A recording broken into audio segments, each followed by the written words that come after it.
good. Ladies and gentlemen, the beat goes on. Turn it up. What you're about to hear may cause your speakers to explode. Grant's Rock Warehouse is keeping it real in the feed. Get ready in 5, 4, 3, 2, 1, 0.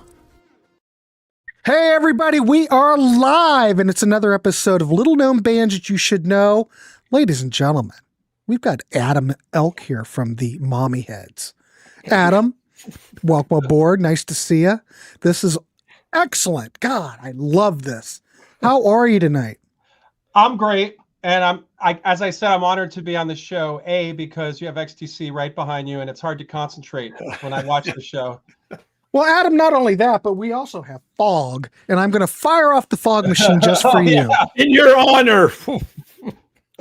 Now I can't see, but you know, we're all friends here. So Yeah. anyway. So Adam, also we have DC Tune Time here, the co-host. Actually, DC is the one who came up with this idea. Oh, there's Michael. Michael is here. All right. We got a lot of people here already tonight. We'll get more. So if anybody's familiar with how this show works, we have different guests on. They pick 3 bands. We play 2 tracks from each. And the whole goal is to turn you on to stuff. So, 1979, great year for music, 100%. It's my favorite year.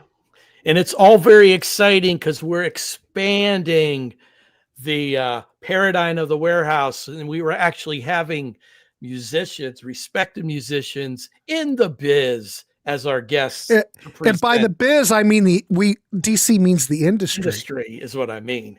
Because we got Adam tonight, and then next week we have Frank Sekich from the legendary power pop band Blue Ash. So we're getting a mix here, folks. Hope a mix. all like it.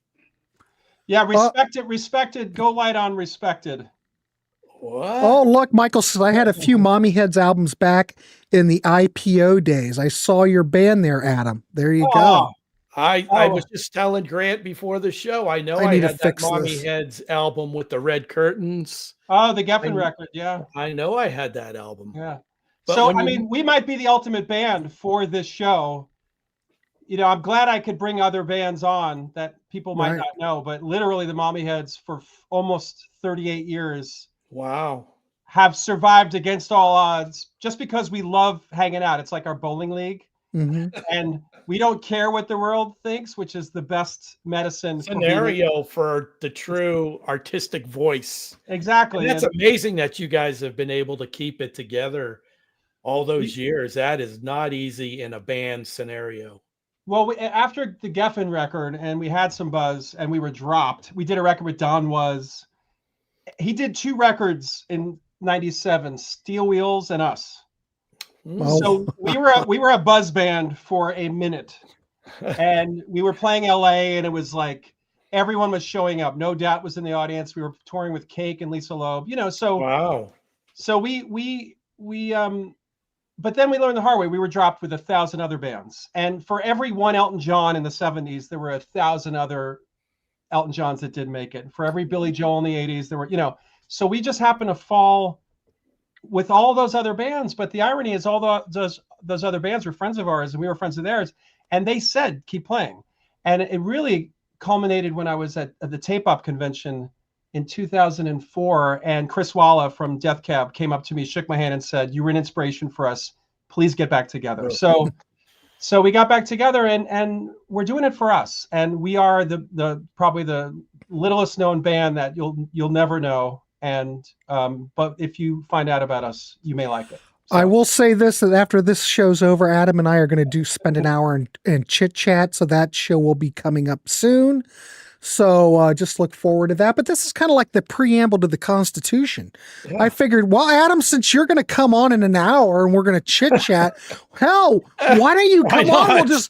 Why don't you come on as a guest for the show? But why not? I love it.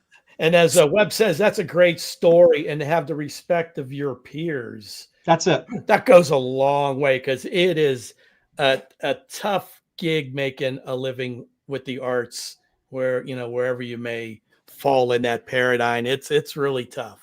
Now Well, it's impossible, actually. yeah, And it's impossible. It's impossible. And the bands everyone knows that got Mhm. through are 1 out of a million. And we all know there's bands that we had in our hometowns, whether it was Afghan Wigs or Scrawl in Ohio that we used to play with. For every one Guided by Voices, there was a bunch of other bands that we knew were just as great, but just did not get the national exposure. And so those are our friends. Well, it's the Matthew Sweet thing. He was signed to Columbia. Columbia dropped him. I think he might have had one album deal. I don't know. But then he got signed to A&M, did Inside, recorded Girlfriend for A&M. I don't think was Girlfriend on A&M. I think it was shelved for a year. Right. So it was recorded for A&M, but then everybody that was supporting everybody that was on his team supporting him, who brought him to the label, they had the big firing at A&M. Yeah. So he had no one there in his corner. So the record sat on the shelf for a year. You know who found him? My best friend, Bud Scappa. Scott Byron's the one who brought him to. Bud Scappa was the A&R guy. He was at A&M and moved on and took Matthew Sweet with him to his next label. And by the way, I see I was wrong with Steel Wheels. That's right. 97 was not Steel Wheels. It was another record. Anyway, the Rolling Stones record in 97. Bridges to Babylon. Probably Bridges to Babylon. He would sneak out and go to. He's like, Keith needs me to record a guitar part, and we were like, what? So I was wrong. Somebody corrected me. All right, I have to ask you this because I know we're going to do another show later, but I have to ask you this why it's fresh in my mind. You mentioned that Don was the producer behind the second album. And did you we should talk about this later, but I can't help myself. Did you guys have a one album deal with Geffen, or what happened to you guys? Because you were recording that second album. I'm assuming that was for Geffen, correct? We had like a 7-record deal. Oh, that was worth millions. And we were all buying like cars and stuff. It was so stupid. No, that's what you're supposed to do, Adam. All these guys do that. I know. And we were literally in Billboard as like, they needed another Nirvana. We had 2 A&R guys. One was Tony Berg, who had Peter Gabriel, Amy Mann, Counting Crows. Tony Berg. Boom, boom, boom, boom. Then our other guy was Todd Sullivan, who had Guns N' Roses. And we'd go into his office and wait for him because Axl was not picking up. He signed Weezer. We were like the next Weezer. Like, it was so much money and so many personalities.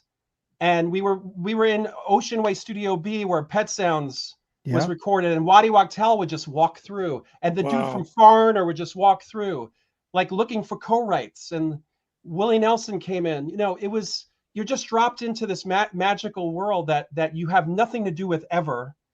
And it's such a mind blow for a 27-year-old. And then one day it just goes away. And then you're like, who am I? What was that? What was that all about? It was crazy.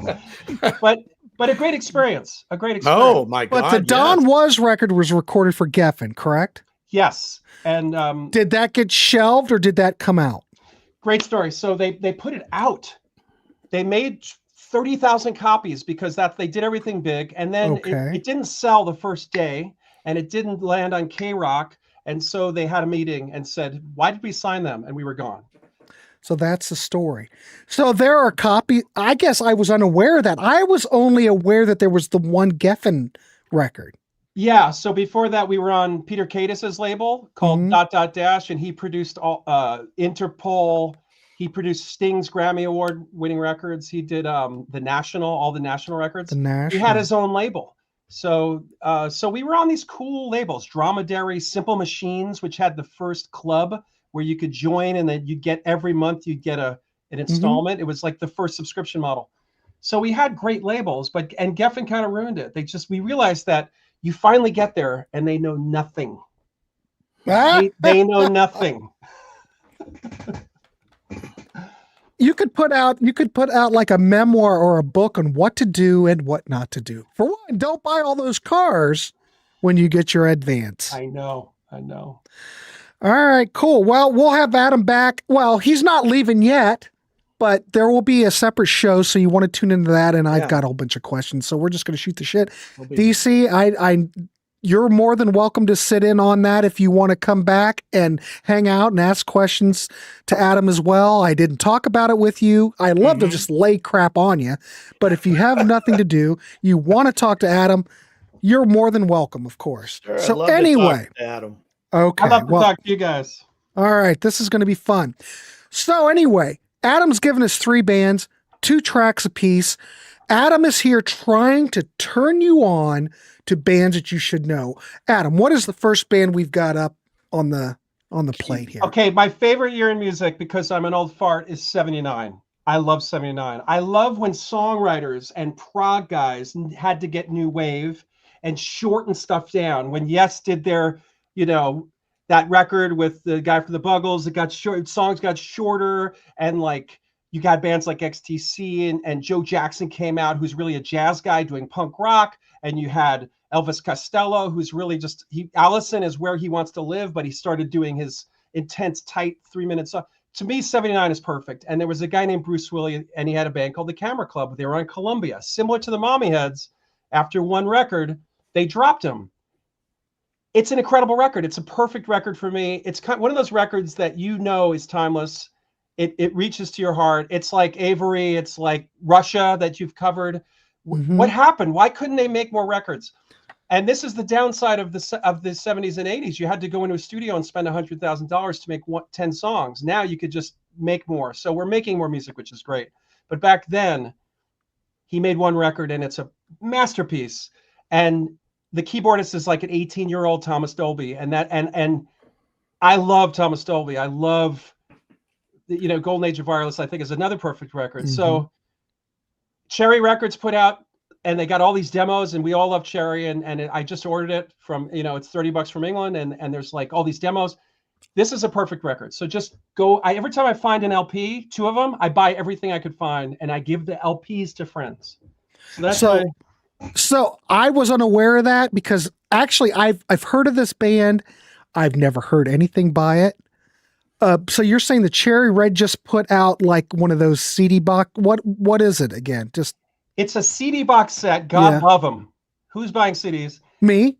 Yeah, me too. And I'm going to make it digital, but it has a booklet. And ironically, they did a version of, and MTV is over. Today it's over, right? The first song on MTV, do we know what that was?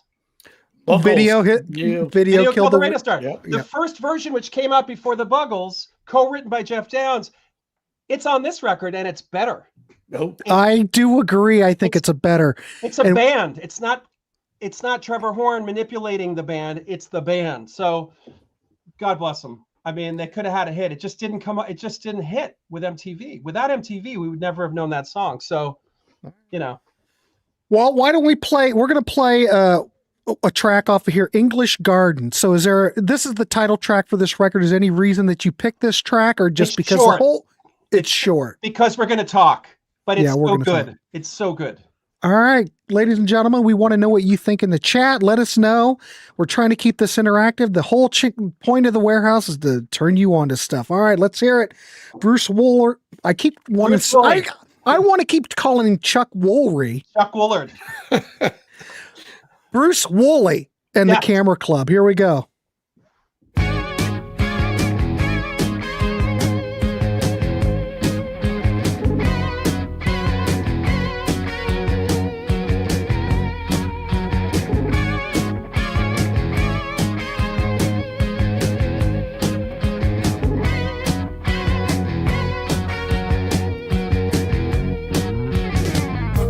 Money and now I have the looks and now I got the cars and beautiful books.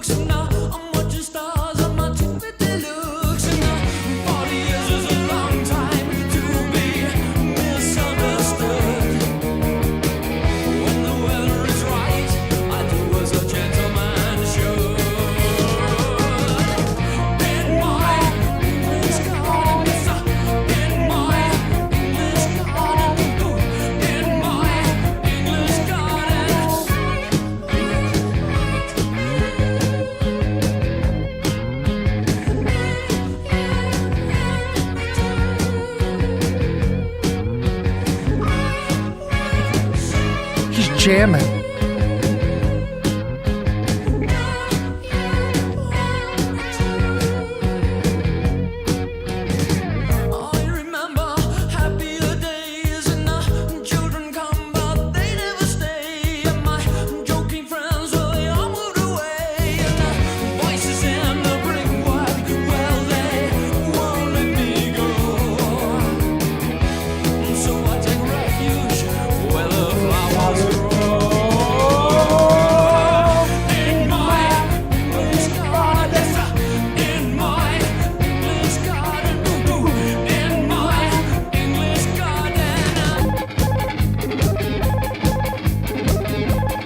Probably Thomas Dolby. Totally Thomas Dolby.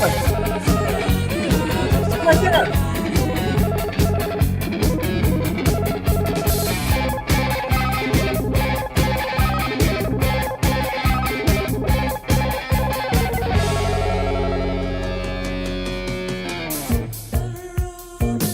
Little Police.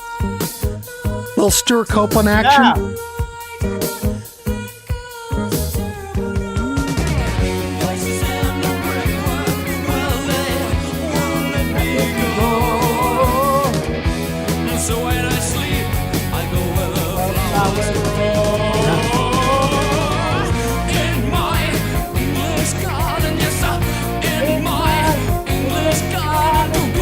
Probably, Greg. Probably dialing the phone.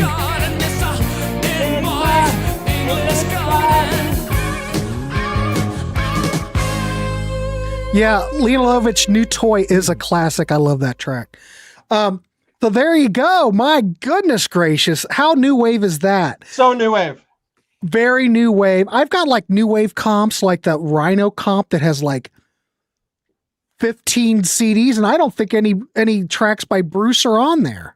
Not that I remember. Here's what I love about 79. So now everything's retro. I work with 25 to 29-year-old kids that love this music. But what they do and what they don't do is have a band play new wave.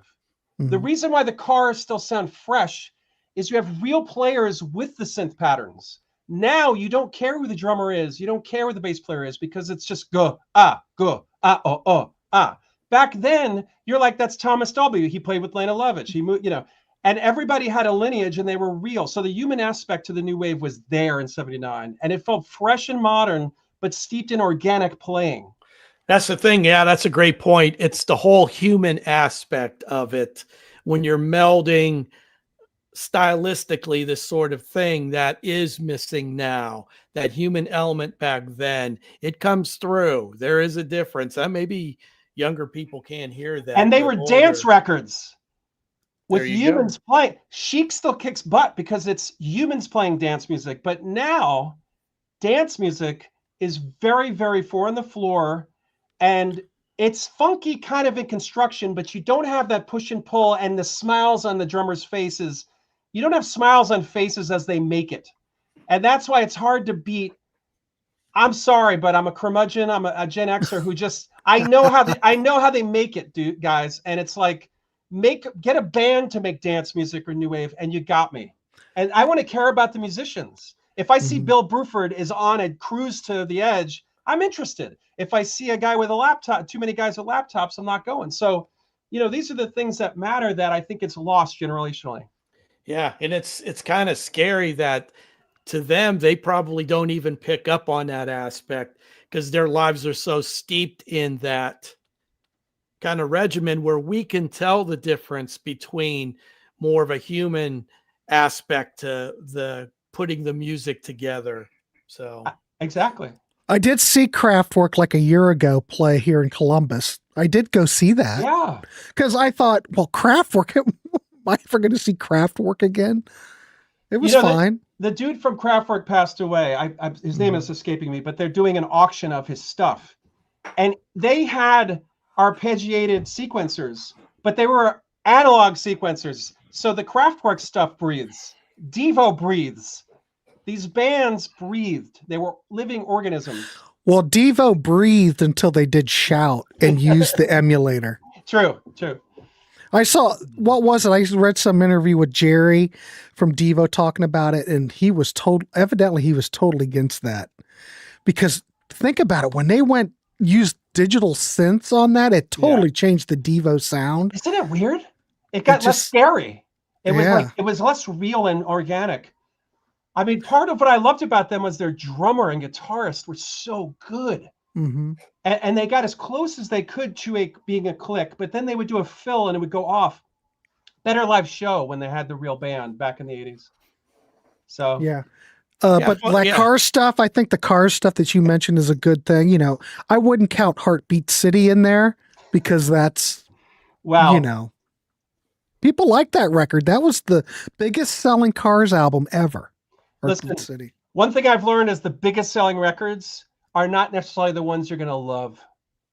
And look at Genesis. We Can't Dance versus Lamb. Come on, guys. We Can't Dance. I hear it in every supermarket. It's their best seller. I know why. Because it cleans up the dirt and it mops and it polishes stains. It does all the things we need in the house, but it doesn't live in our hearts. I mean, maybe. That's the thing. Don't you feel like the sensibilities and the tastes of the general public are all going against what resonates with you at times? That's the frustrating thing. They're just such a difference there. And to me, I don't understand why they don't hear what I hear. But hey, listen to the humanness of this. Woo! Isn't that very human? That is human. My God, what will we do without that, DC? I don't know. I don't know, with the rim shots. Well, we're going to keep going. Let's play the other track. We're going to play another track by the Bruce Woolley Experience. We're going to play. Well, let's play "Video Killed the Radio Star." The superior version to me. Superior. I'm very interested in hearing this. Okay. Yeah, DC hasn't heard any of these. We kind of go in cold. All right, so let's play it. Let me get the graphic up because I'm multitasking, kids, and you know how I am. If I don't do it now. Dude, you have the best audience because every single comment makes so much sense. I'm agreeing with everything. They're smart people. When do you ever agree with the comment section in anything? It's usually like the Warehouse is a different animal. We have a very astute group of folks that tune in. It's just the best community. Yeah, it is good. If we can keep the riffraff out, we're good. But we haven't had any riffraff lately, knock on wood. Not in a long time. All right, let's hear "Video Killed the Radio Star." We want to hear from you in the chat. Let us know what you think. Let's do it.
Saigon, you're never late. Oh, hang on.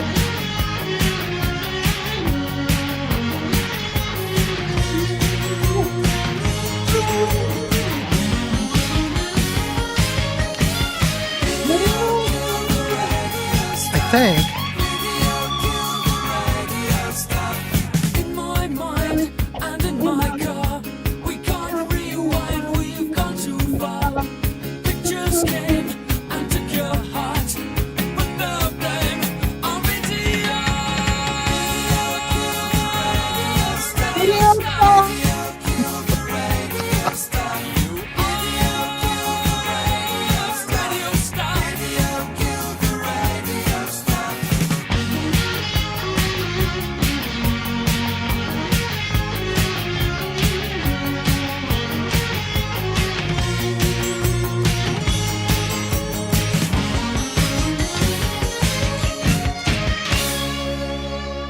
ladies and gentlemen, that is pop perfection.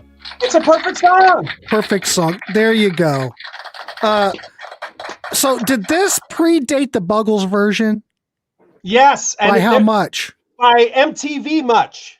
Okay. It was before MTV, and it didn't click. It didn't hit America. It didn't have the little cute girls going ooey ooey, and it was just the band with the genius of Thomas Dolby. So, a little bit more rough than the Buggles version, but I think it has a little bit more of that human element. Definitely, and it's so English. Do do do do do do do do. You know, good without T. Elliott. Yes. T. Elliott has a good point. Good without the gimmicks of the Buggles version. Exactly. Love it. Yeah. Go buy the Cherry Red box set. Yeah, no, I'm going to have to do that. I've already been poking around. I was on Discogs looking at it, but I didn't know that the Cherry Red one was out. So. Yeah, I don't. There's not a lot of perfect records for me. That's one. All right. Yeah. That's what we want. If it's a perfect record for you, I'm good. But why? Let me ask you this. Maybe you know this. Why did they only put out one album? Do you know any background to this? I feel for these guys because you get the money, Columbia. You go into I went into their offices when we had the bidding war. You see Bob Dylan on the wall, young Bob Dylan. You see Buckley and Coltrane, and and you feel like you're on top of the world. And then you do a tour of America, and then they drop you. And I think the band disbanded. Thomas had his own solo record, and that took off and became a huge hit with Blinding Me with Science. And he started his own. He had a side project, Bruce Willie, a theremin orchestra, which I love him even more. Orchestra of theremins in England, and they would just do like, woo, So he went on and did that for 10 years.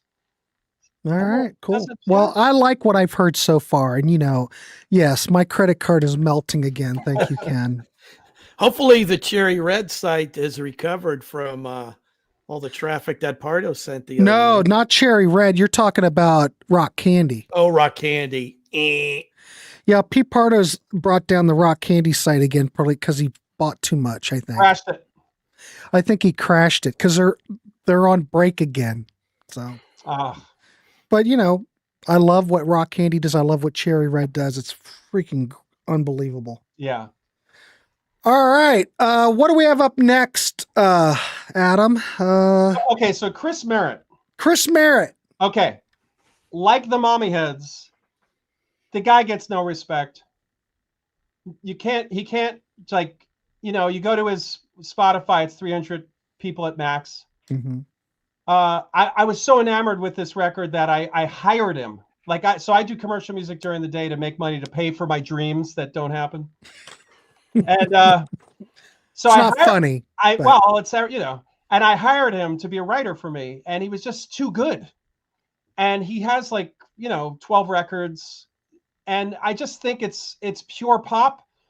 For me, I don't know if I'm yelling. Am I yelling? Am I too loud? No, you're good. No, you're perfect. So I'm in my 50s, and I've got to the point where if I hear music, I want to know what the purpose is. Like when I listen to Cat Stevens, I feel like his purpose is to solve the universal issues and make peace with religion. And he's like a guiding light, And I hear Paul Simon, and there's purpose. When I hear a new band that without purpose, I just move on. And Chris Merritt for me is a purposeful composer. Everything feels it has purpose, and that's the best way for me to describe it. And and he's a great musician, so I just wanted to turn you on to him. I think you're just going to love it. I was unaware, Chris, but we're going to all listen to it together. I have listened to this because it's one of those tracks. I think the more you listen to it, the more you can't get it out of your head. Yeah. Especially this track. Yeah. So let's play it. All right, everybody, let us know what you think in the chat. We will continue on. We're on a pilgrimage, ladies and gentlemen. So Chris Merritt, Big Girl, let us know what you think. You're going out for a little wander. You got a friend you wanna fondle. You got it all, but you wanna try to start a fight. You wanna call me up and cry to me all night. You're going out with another brother to make sad your southern mother.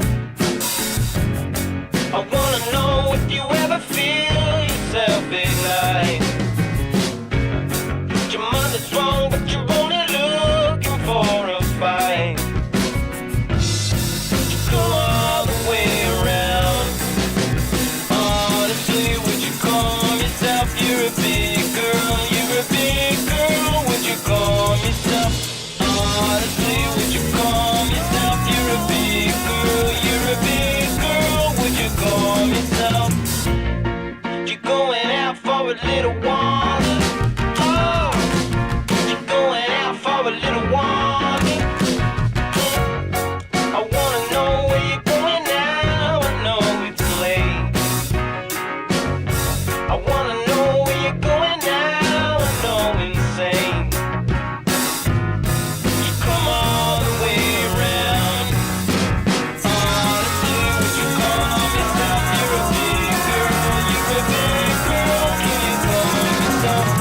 Honestly, would you call yourself? You're a big girl. You're a big girl. Would you call yourself? You're a big girl.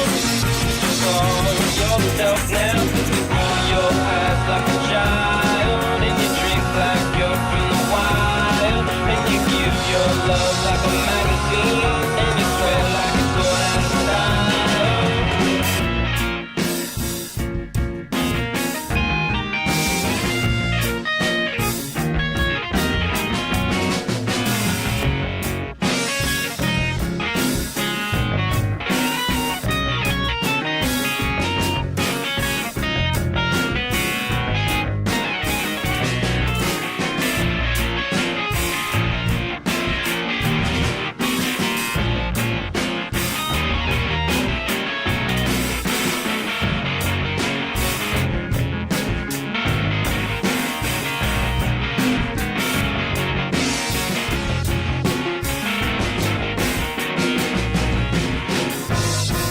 Go all the way around. Honestly, would you call yourself? You're a big girl. You're a big girl. Would you call yourself? Honestly, would you call yourself? You're a big girl. You're a big girl. Would you call yourself? You're a big girl. Would you call yourself now? You roll your eyes like a child, and you drink like you're from the wild, and you give your love like a magazine, and you swear like it's going out of style.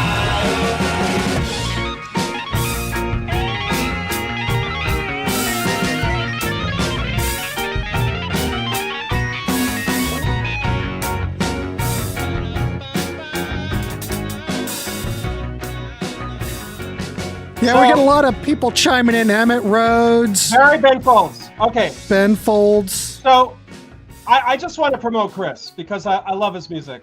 I moved to LA after the Geffen thing fell apart. I was there 2000. Down the block was Elliott Smith this way. Down the block was Beck that way. I had a couple of guys from Blondie behind me. It was Silver Lake.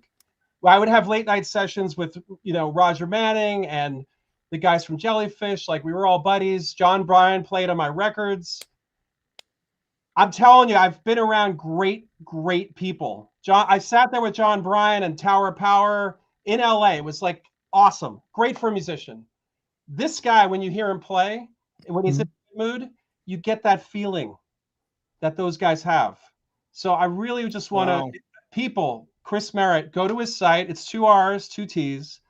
You will get that vibe of like late 90s, 2000s singer-songwriter. You hear Emmett Rhodes, all those guys. It's just a vibe. He can't play a bad chord, or the melodies are great. So I just want to push it, Yeah, awesome. Yeah, solid. Loved it. Great pop chops. And in my world, pop is not a bad identifier. Great tune. Yeah.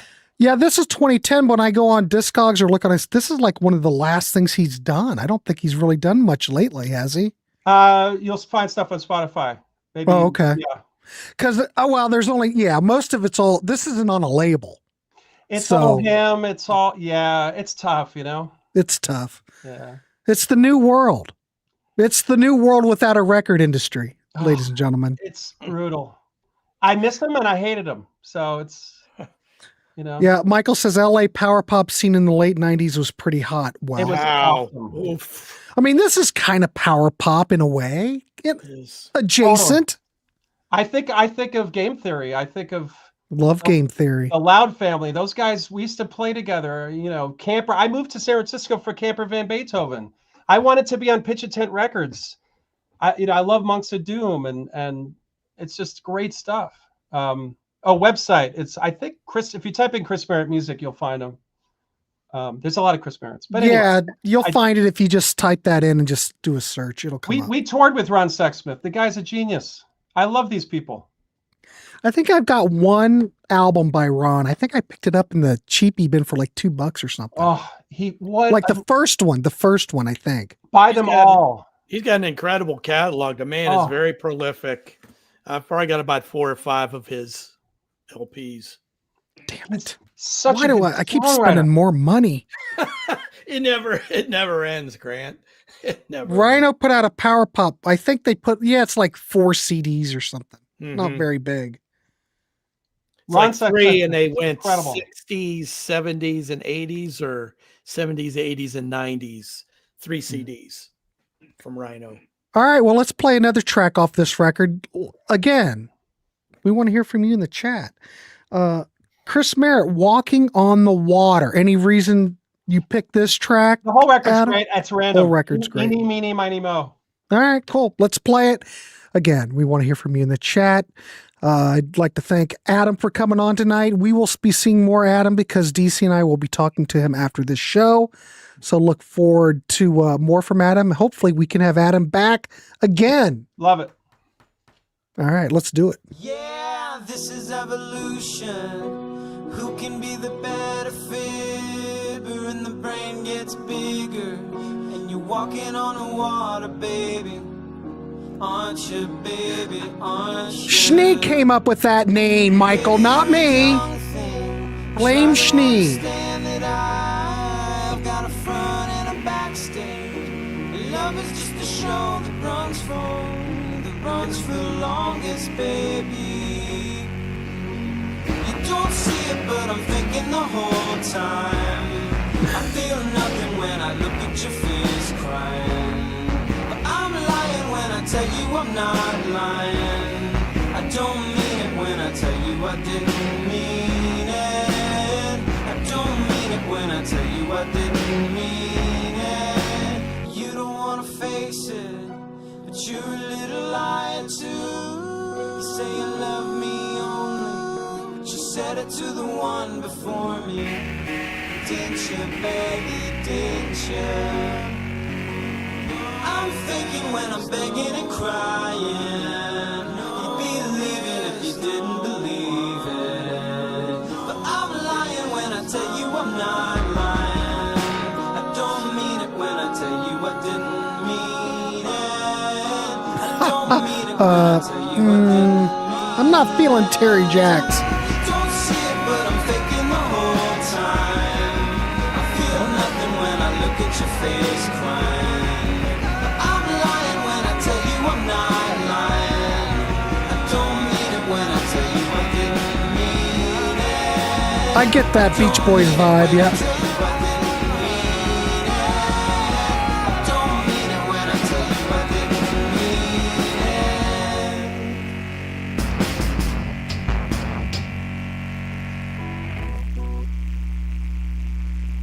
So you kind of got two sides there. You got that and the crazy, it's all over. It's great. But what he is as a musician really comes through with those 2 tracks. You could tell this guy has got his musical lexicon, or what he's all about as a musician. You could feel it even though the songs are different. He's got his own way of going about things. Good stuff. I love it. Al, I want to mention that you mentioned that Beach Boys vibe. It reminds me of something off of Surf's Up. It reminds me of the Carl Wilson track on Surf's Up. It's very Carl Wilson. If you let Carl Wilson loose in the studio, not Brian Wilson, very Carl Wilson. I want to go out there on the ledge. There Love Carl. Love Carl. Oh, wow. People are coming in fast. Adam, you heard those Fluid Ounces albums out of Nashville? Oh, I need to. Oh yeah, I featured Fluid Ounces on one of our bands you should know, Grant. The last one that I got to pick. Yeah, they're great. Kind of Ben Foldsy, but not. Yeah, okay. Very clever lyrically and subject matter wise. Yeah, check Fluid Ounces out. Thank you. Cool. Thank you so much for that. There you go. So X-Stone. Oh, TLA, the Beach Boys recorded Seasons in the Sun, but were smart enough not to release it. Thank the Lord. I swear to God. Yeah, that was I a like Bruce Seasons in the Johnson- Sun when I was a kid, but I cannot stand that song. That was a Bruce Johnson pen tune, I believe, of the Beach Boys. Was it? Yes. Surf's Up. I knew I had that nailed, Al. Love the Beach Boys. Woozy. I like it. All right. All right. Eggstone. Let's talk about that. Okay. Go ahead. So we broke up for a while, and then I started getting calls from Scandinavia and boxes of Geffen records. Back in the day, boxes would just go to the different offices: Turkmenistan, Korea, Japan, Scandinavia. And they had their own sensibilities, and they were poppy. And that Geffen record's very poppy. It was the four of us in a room playing, Radiohead came out with OK Computer the same day we came out. Masterpiece of Prague, Neo Prague. We came out with Meet the Beatles for us, no backwards, no distortion, just jam. So the Swedes loved it. And so we broke up in 98, and they were like, come to Sweden. So we got back together, showed up in Stockholm, and there were 300 pop fans waiting for us. And that's what we decided to get back together just to go there, because that's where the love was. So anyway, long story short, back in the early 90s, somebody gave me a CD of Eggstone and said, they're the Swedish Mommyheads, or you're the American Eggstone. I finally listened to them in Sweden with a bunch of Swedes, and I was like, it's perfect pop music. And I dug deeper, and they had Tambourine Studios. Tambourine Studios is where all the Cardigans records were done, all the Helicopters records, all the Hives records. It was in Malmo. It's still kind of around, but Tom Jones did a record there. It was just a hot spot of pop and lounge pop and McCartney pop. And I saw the stuff I love. And so I steeped into it, and I met Per. And recently, 2 years ago, we opened for them in Sweden. It was packed. They're huge there, not here. And then we invited him here, and we were his backing band, and we did 16 Eggstone songs, and he sang. So it's a love affair. And I feel like they made 3 records, and they're great. They're perfect records. So that's my quick Eggstone story. That's your spiel. Yeah. On a recent sticking with it. On a recent show, Adam, I mentioned that the Scandinavian country music scene is so crazy because you have this wonderful pop scene, and then you have death metal. It's just like the two extremes existing in one land at that kind of a humongous presence is it's always find that very curious. Which is funny because I've noticed this, and correct me if I'm wrong, any Swedes that are listening, but the pop went south to Malmo, and the death metal, Opeth, and all those bands and go, but like they all went north, and so the northern pop guys moved south and recorded their records, and the metalheads in the south moved north. But to me, Ghost sounds like Scooby-Doo music. So I don't know if you're Ghost fans, but I have a lot of friends. like Ghost. Ghost sounds like cross between Def Leppard and ABBA. That's what I hear. It's like Scooby-Doo, but like in the 2000s movie music, like the Friends show of metal. It's like if those two worlds could come together, it would be in the form of Ghost. It's like the Rembrandts with so. That to me is that mix of ABBA and metal somehow is working with the makeup, whatever. Oh my God, yeah. And I don't even really consider them metal. They just seem more like a hard rock band. But the thing about Ghost is that they have hooks. Everything's memorable. The production's a little loud, but so is everything else. Yeah, but nowadays, Maiden had hooks. I take Maiden hooks.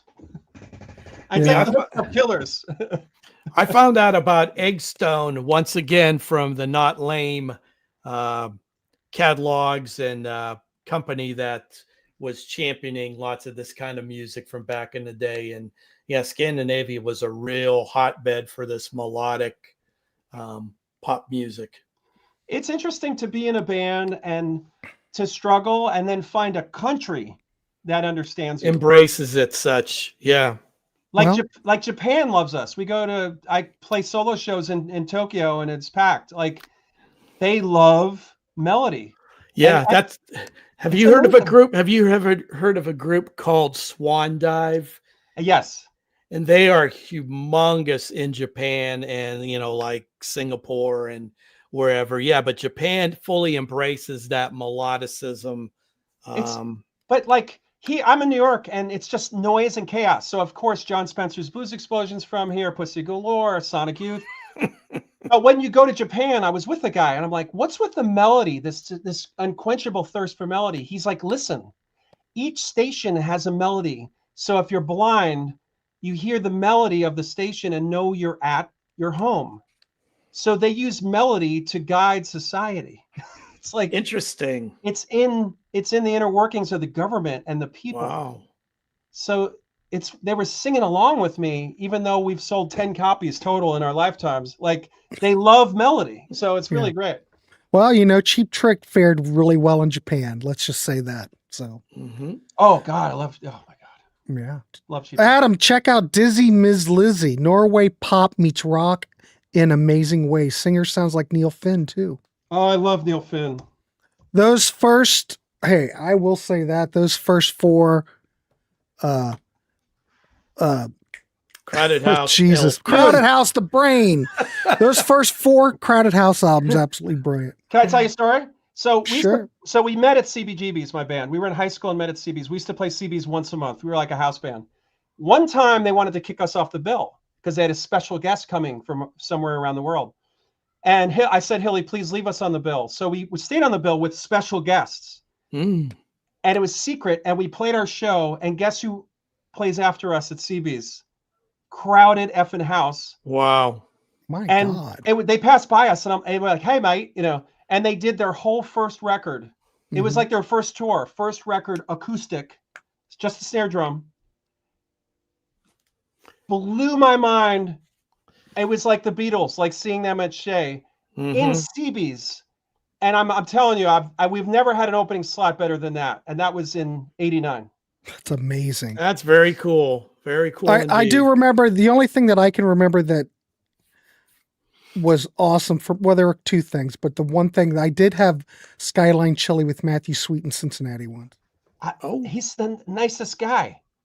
Well, I was at another table, but it was the girlfriend tour. He was playing Bogarts in Cincinnati, and my friends and everybody, we drove down in my van and we went, well, let's get something to eat. We went to Skyline, and I'll be damned if Matthew Sweet's in there giving an interview to somebody. So dude, Bogarts is one of my favorite clubs. Last time we played there with Lisa Loeb in '96. Epic club. And there was a laundromat across the street we played. It was like Sudsy Malone's or something. Oh, yeah, I know. I've been in there. It was like, what a great area. Yeah, I'm an old Cincinnati guy. I lived there for about 30 some years. So I know of what you speak. But anyway, to just close up, it's amazing to hear them this close playing Hey Now, Don't Dream It's Over, and no one's singing along yet. Think about that. Now I had a similar experience. It's like it was a new song. Like, we're on a tangent. Grad night, 1983, Kings Island. Huey Lewis and the News played damn near the whole Sports album, and I had no idea any of those songs. The only thing that I really came across from that was that Huey Lewis is one of the best harp players I've ever heard. He's incredible. He's a blues in guy. my whole life. Yeah. Unbelievable. I got another one. I got a better one for you. Not than yours than mine. I'm in the canteen next door to CB's, and I'm a kid. I'm like looking at records, and this Harry band walks in. They're setting up for an acoustic show, and I'm like lean over to one of the Harris guys, and I'm like, "Who's playing?" He's like, "We're a band called Guns N' Roses. We're gonna do an acoustic set." And I was like, "Ugh!" And they smelled funky, and I got. Well, they still smell funky. Imagine that. And I got towards the door and watched a little, and I heard, and I was like, "That's pretty good." I was like, I just walked out. I was like, such a dweeb. Well, I'm not into Guns N' Roses. I can't listen to Axl. It wants me to. I want to jump off a building. I heard his voice, and I said, I'm out. I love the guitar parts, and it was acoustic and intimate. But I heard his voice, and I ran. So, but I should have stayed. Some people love it. Some people don't, like me and you. DC, what's your opinion? I enjoy some of the guitar histrionics or the guitar aspects of Guns N' Roses, but Axl's voice. What was the song they covered from Dylan? What was that? Oh, Knocking on Heaven's Door. Knocking on heaven's door. Hang, hang, hang. Nah, no, thank you. Yeah, this is upsetting me. All right, let's play Okay, Eggstone. moving on. We're on a tangent, but that's what we do in the Warehouse, ladies and gentlemen. If you're not familiar with the way the Warehouse runs, Tangent City. All right, let's listen to Eggstone, and I'm not even going to pronounce that. Let's just go and listen to it.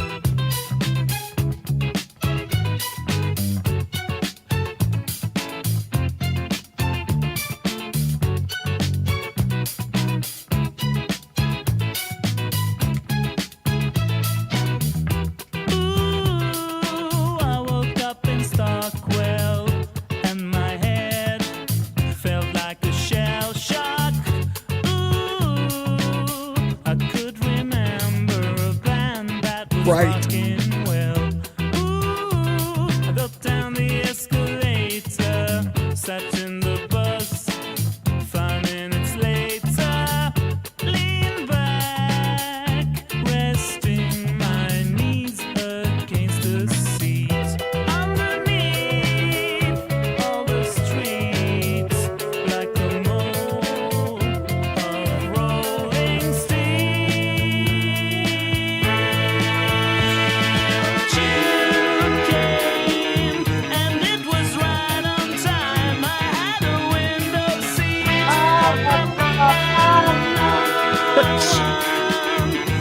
Jeff, that is 100% true. He took all the moves from Davey. That's true. Yes.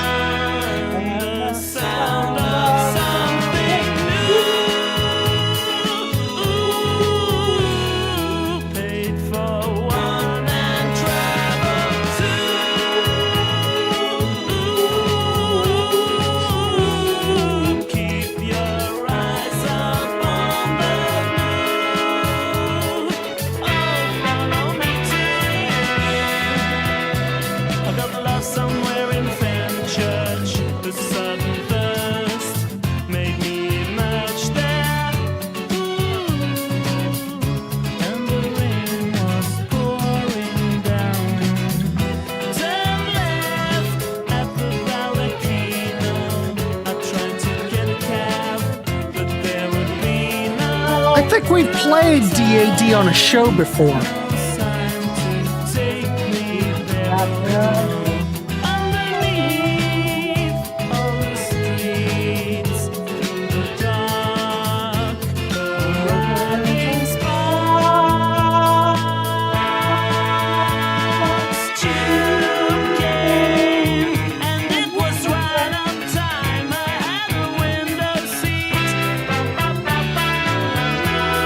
No one was sitting next to me, no one in front of me. And the sound of something new. Paid for one and traveled two.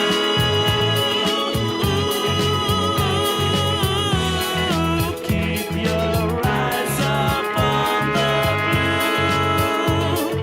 Oh, follow me to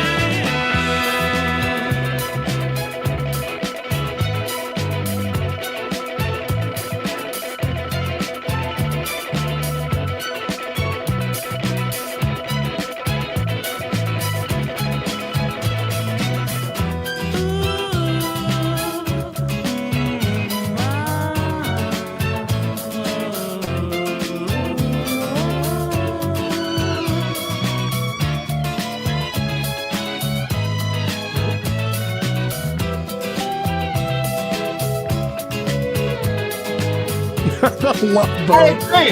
agree. Well, they're on a boat in the photo. Yeah, hello. Anyway, it fades out. I like it. Me too.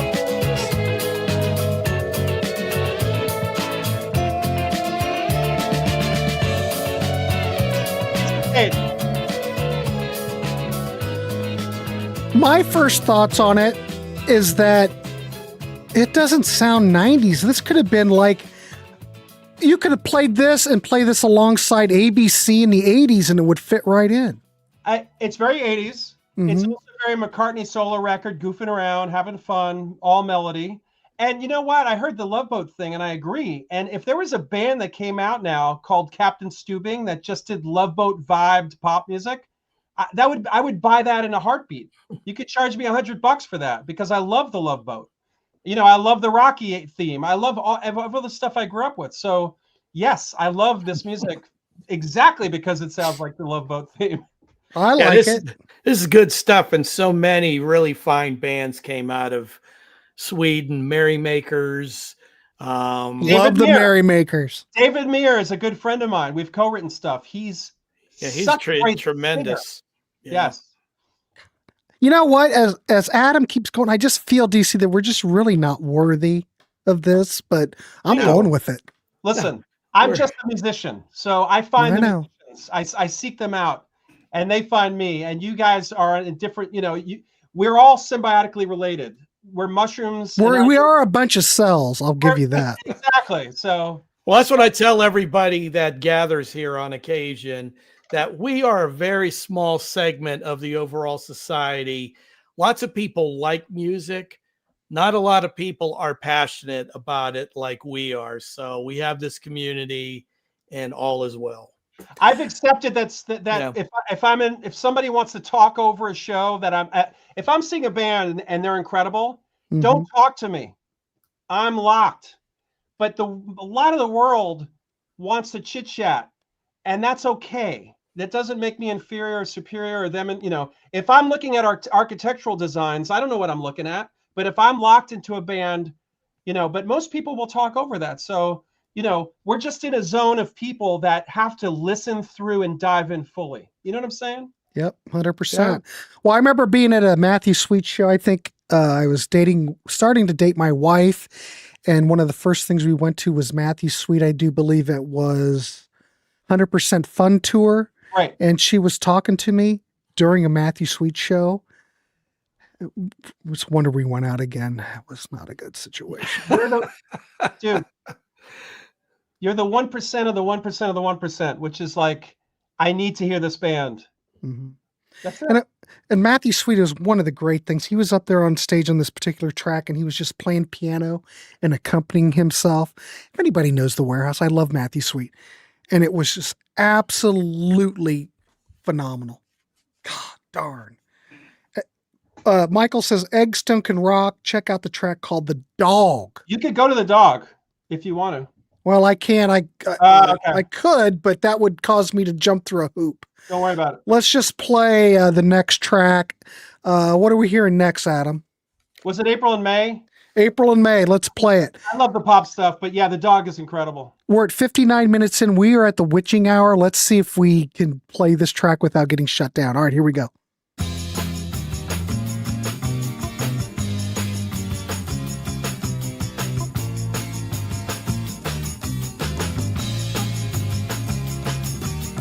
April and May, every day in bloom. Monday, catch your eyes, and Sunday by the phone. We're only surfing, and the waves that we miss gives us time to kiss. Of course, the wind is in charge of this. It reminds me of Swing Out Sister. Solving every mystery. I want to know your history. June and July, we do the things we do, and I feel fine. And I start to wonder why. Wait a minute, I'll make you big. No? Okay.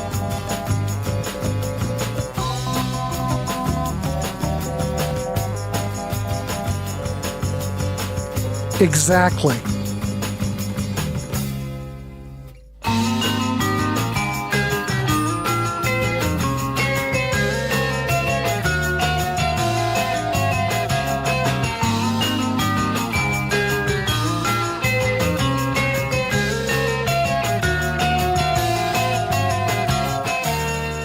August is brief.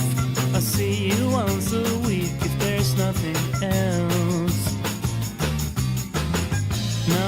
every moment has an end. We pretend that we are unaware, but we're fooling fools.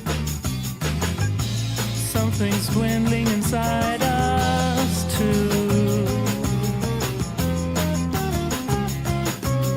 When our daydreams altered into tepid water, end of November, I forgot your birthday, but you didn't care. Yeah, very Smiths. And that's the end of The guitar seems kind of Smith-like. Yeah.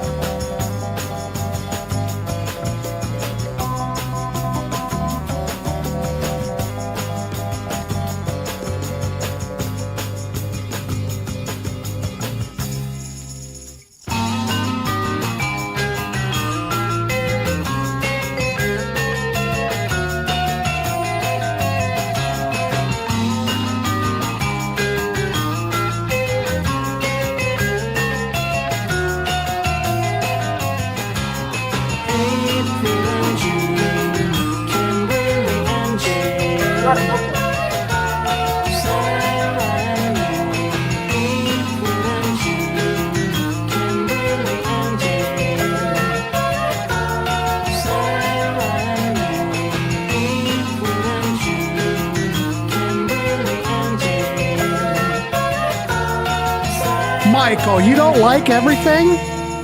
Wow. I mean, that's just a great song. Come on. I think it's great. I like it.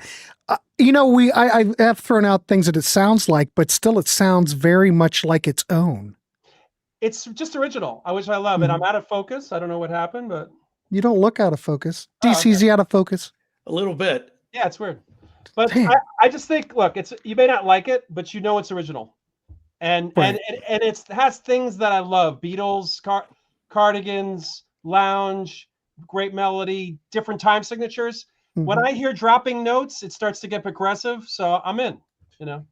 Yeah, that was great. I love both tunes, and I know I had an Eggstone album back in the day. I just see like it was a blender, and then there was like I just remember the graphics or the visuals of the cover, but I was familiar with Eggstone, and that's good stuff. Yeah, this may not be your favorite Eggstone song.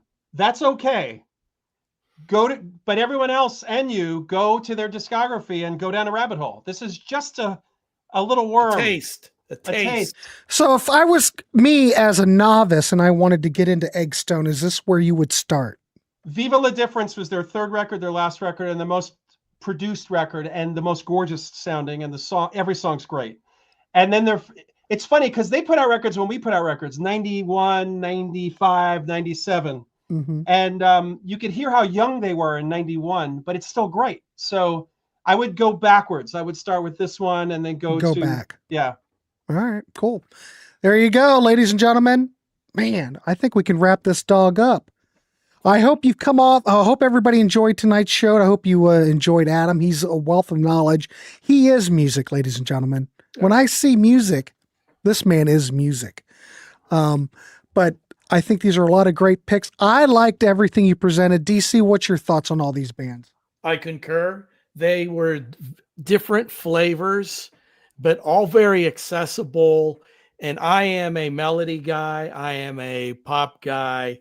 So all three choices were, as I say, chef's kiss. This means a lot to me, guys. I really appreciate this. And by the way, someone said Nits, their first record, Tense, from Amsterdam. Do you know the Nits? I do not. Oh, that's a Schnee band. We got a whole other show to do on the Nits because they were the Well, Devo, we can do that. They were the Devo of Amsterdam, and nobody here knows them, and they're just phenomenal. So I'm seeing people just all these great bands, but the Nits are incredible. Well, if you've got more bands you want to turn people onto and you want to come back and slum here in the warehouse with us, feel free, because it's been a great show. Check out, okay, Michael goes, check out The Dog and Against the Sun by Eggstone. Great songs. Great if songs. it doesn't do it for you, then drop it. All right, cool. By the way, there's footage of the Mommyheads and Pear doing The Dog and Against the Sun on YouTube. So type in YouTube Mommyheads and PER, Pear. And that's 2 years ago. Music in the house says I have nits. Love it. All right. Well, ladies and gentlemen, we'll wrap this dog up. DC and I are going to reconvene with Adam and have a little chat after this. So look forward to that coming out soon. We will have Adam back for another episode of Little Known Bands That You Should Know. Or hell, we might just have Adam back for something else as well. Yeah, who knows? It's all about turning you on to music. All right. Another one for the books. There you go, Keith. All right, Adam. Thank you, sir. Always a good time. Thank you, Adam.